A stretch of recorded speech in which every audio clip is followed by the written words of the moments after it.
संयुक्त परिवार अब लगभग टूट चुके हैं। ग्लोबलाइजेशन का समय है। आज के करीब 40 साल पहले संयुक्त परिवार हुआ करते थे, जिसमें माता पिता, भाई बहन, दादा दादी सब लोग हुआ करते थे। लेकिन अब वो दौर ख़त्म हो चुका है मित्रों। अब संयुक्त परिवार टूट चुके हैं। अब नई नई शादियां होती हैं। कुछ दिन के लिए 2 साल, 4 साल, 6 साल तक तो परिवार में लोग एडजस्ट करते हैं।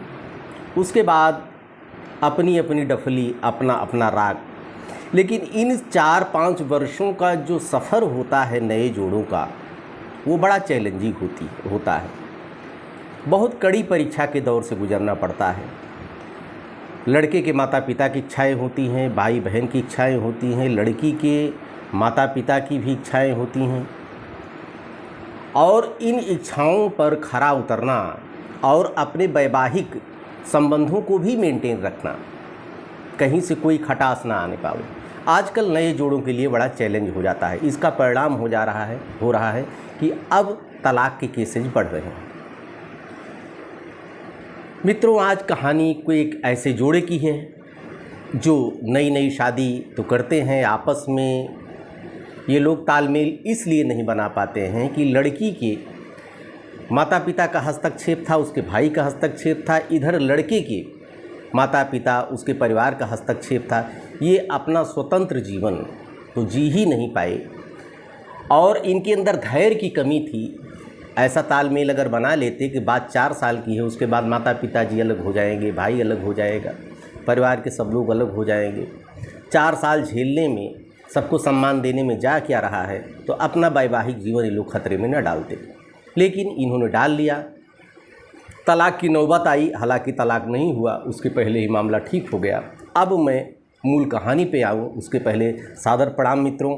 फिर वही निवेदन आपसे कि चैनल को हमारे लाइक कीजिए, सब्सक्राइब कीजिए, शेयर कीजिए, और किनारे लगी बेल आइकन की घंटी को दबा दीजिए, जिससे कि जब भी मैं वीडियो अपलोड करूं आपके पास सहजता से पहुंच जाए। मित्रों, अनामिका और सचिन की नई शादी होती है। सचिन प्राइवेट जॉब कर रहा था, लेकिन अच्छी इनकम उसकी थी। इनकम उसकी इतनी थी कि अपने बाल बच्चों का पालन पोषण, अपने परिवार का पालन पोषण वो कर सके। अनामिका ससुराल में आती है, लेकिन वही खेल जैसा कि मैंने भूमिका में आपको बताया है। यहाँ पर सास ससुर का उसके पति के ऊपर बड़ा पहरा था, बड़ा अधिकार था।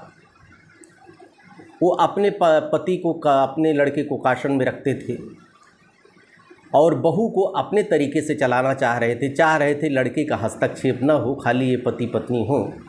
चूँकि लड़का कमाने वाला था, वो हमेशा हमारे कब्जे में रहे। इस तरह जब भी वो नौकरी पर अपने जाता था, ड्यूटी पर सचिन, तो दिन भर उसकी पत्नी अनामिका क्या कर रही, क्या उसका व्यवहार है, क्या नहीं, सब उसकी आलोचना करना उसके माता पिता की नीयत बन गई थी।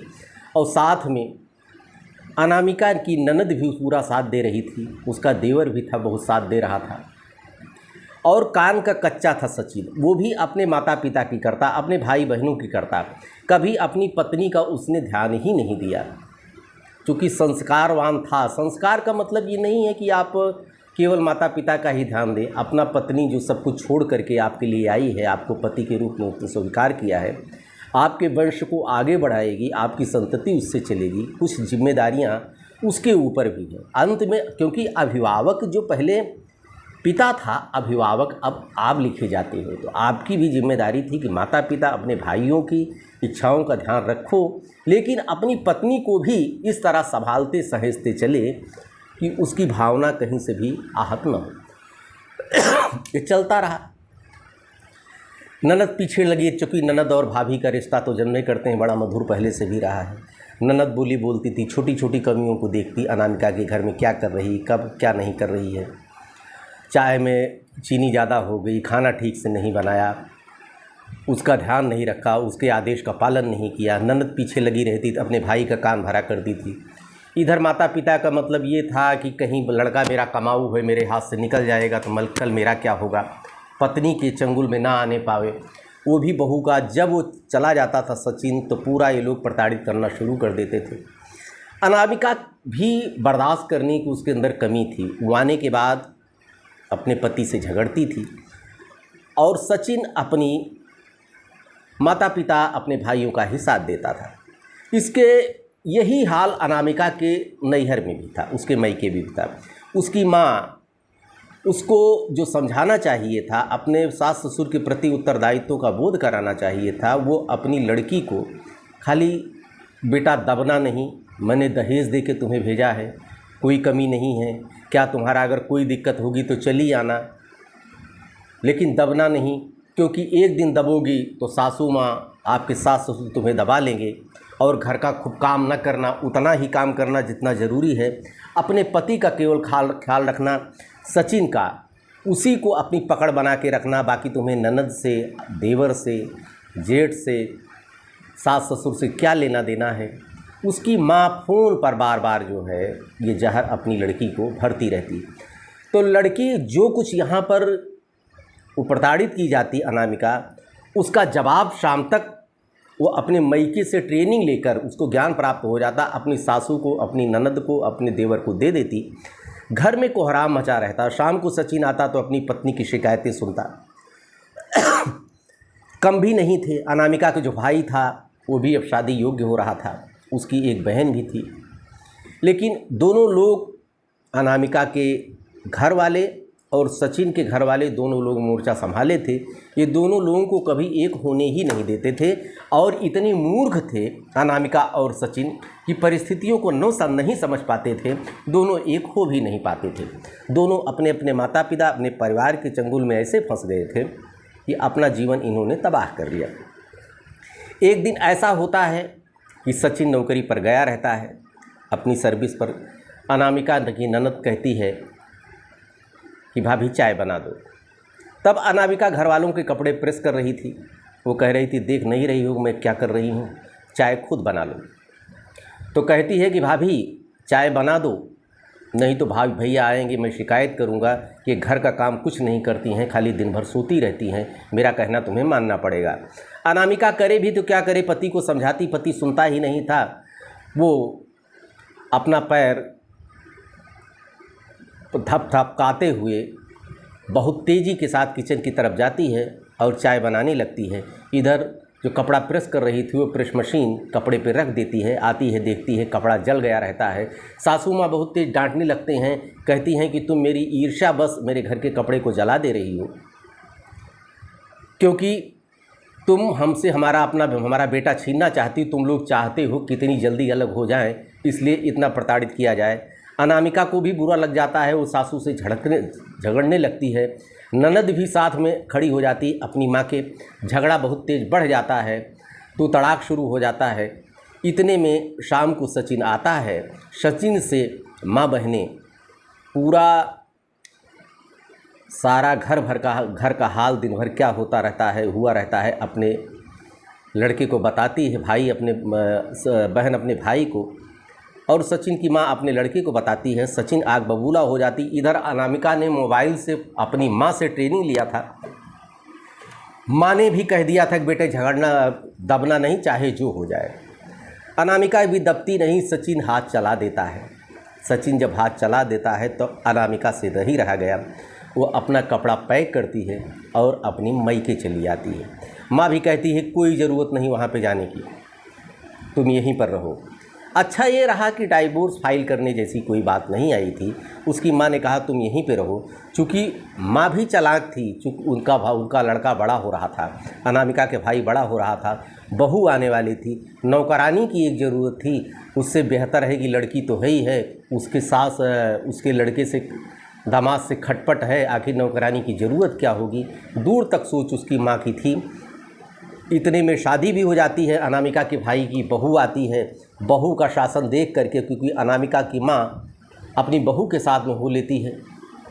अनामिका की एक बहन थी, उसकी भी शादी हो जाती, वो ससुराल चली जाती है और ये शासन चलाने लगती है। अनामिका की भाभी अनामिका के ऊपर, भाभी चाय दो, भाभी पानी दो, भाभी ये करो, भाभी वो करो। अनामिका अपनी माँ से कहती है तो माँ उसकी कहती है आखिर उसका घर है, लड़के का हक होता है। भाई कहा भी गया है हमारे यहाँ कि घर द्वार भाभी का, नंदी का लब, तुम तो आ गई हो, तुम्हारा तो किसी तरह रोजी रोटी चलाई जा रही है, तुम अपने परिवार की नहीं हुई, अपने परिवार से तुम्हारा खटपट नहीं हुआ, तो तुम परिस्थितियों से समझौता करो। अगर यहाँ पर आपको रोटी तोड़ना है तो आपको अपनी भाभी की, अपने भैया की सेवा करनी पड़ेगी। बहुत बड़ा आघात लगता है अनामिका को। अनामिका क्या करे, रोने लगती है। वो कहती है आज मैंने तो अपना घर ही उजाड़ लिया। उसके बाद अनामिका अपनी बहन से बात करती है, तो बहन फ़ोन पे बात करते करते कहती है कि मेरी सासू माँ आ रही, मैं दीदी रखिए फ़ोन। तो अनामिका कहती क्या हुआ, सासू आ रही? कहीं मैं तुम्हारी तरह नहीं हूँ, मैं अपने सासू का भी ध्यान रखती हूँ, परिवार का भी ध्यान रखती हूँ, आपकी तरह नहीं हूँ दीदी। आज जो आपको देखने के बाद हमको सीख प्राप्त हुई कि हमें अपने घर में ही हमें तालमेल बैठा के चलना चाहिए था। अच्छा फ़ोन रखिए, बाद में बात करेंगे। अनामिका को ये दोबारा तमाचा लगा। उसके बाद इधर यही हाल सचिन का भी था। सचिन की तबीयत ख़राब हो जाती है। एक दिन अपनी भाभी से चाय बनाने को कहता है। भाभी कहती है कि भैया अपनी पत्नी तुम्हारी तो छोड़ के चली गई, हमारे पीछे तुम लगे हो, खुद चाय बनाकर पी लो। अपनी बहन से कहता है, चूँकि बहन अब की भी शादी हो गई थी, बहन अपने हस्बैंड को लेकर आई थी, तो कहता है कि भैया मैं चाय बनाऊंगी, अगर लड़के में तुम्हारी बेइज्जती होगी, चूँकि तुम्हारे जीजा जी देख रहे हैं और तुम्हारे तो अपने तो पत्नी है नहीं, इसी मौके पे पत्नी काम करती है, आप दोनों में तालमेल नहीं है, तो तुम्हारा कौन चलाएगा, मैं चाय नहीं बनाऊंगी। एक चाय के लिए तरस जाता है, अपनी माता जी से कहता है सचिन। तो उसकी माँ जवाब देती है, कहती बेटा दामाद आया है, उसके सामने लड़की कैसे काम करेगी, और तुम दोनों में तालमेल खुद ही नहीं बन पाया तो हम लोग क्या करें। सब लोग पीछा झाड़ लेते हैं। सचिन को अपनी पत्नी याद आती है। वो सोचता है आज लोग हमारा घर फूंक दिए, मेरा घर जला दिए, हमारे वैवाहिक जीवन को इन लोगों ने ख़त्म कर दिया, तो आज देखिए सब लोग साथ छोड़ दिए। एक चाय के लिए मैं इसी घर में तरस गया हूँ, कमाता हूँ, पैसा ला के दे देता हूँ, और ऊपर से ये लोग ताने भी मारते हैं। रहा नहीं जाता है सचिन को, उसको अपनी पत्नी याद आती है। यही हाल अनामिका के भी रहा।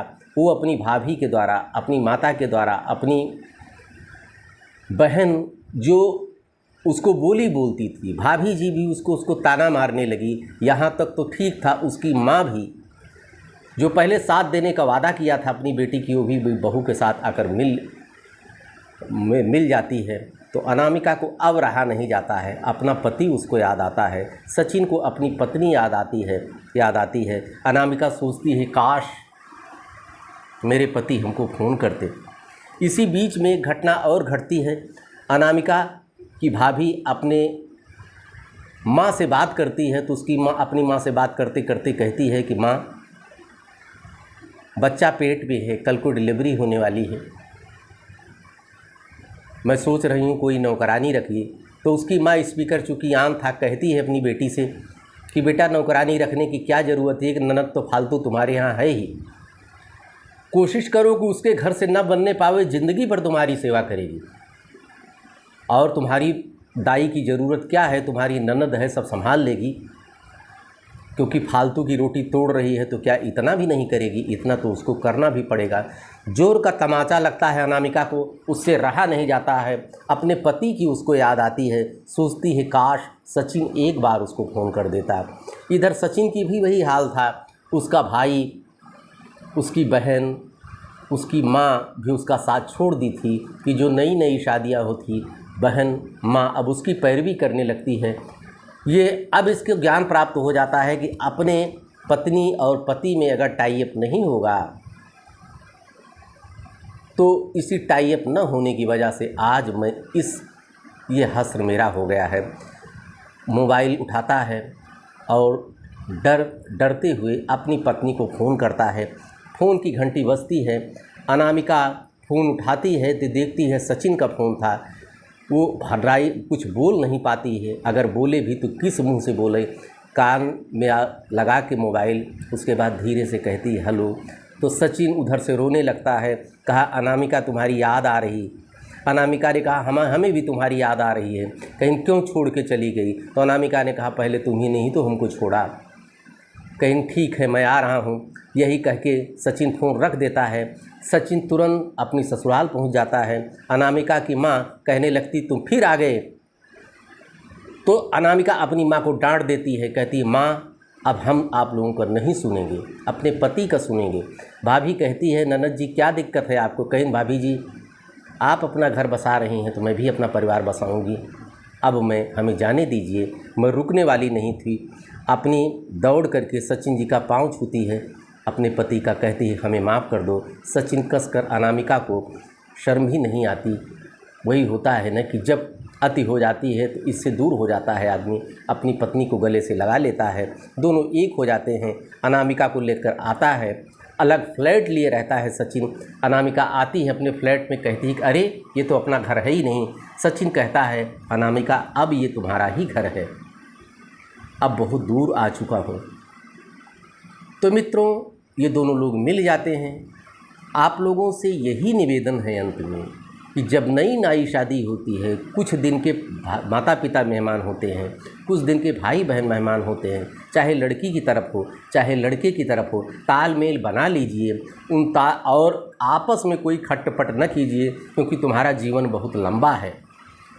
ये आपका परीक्षा की घड़ी होती है, इसलिए परिवार में तालमेल बनाकर चलें।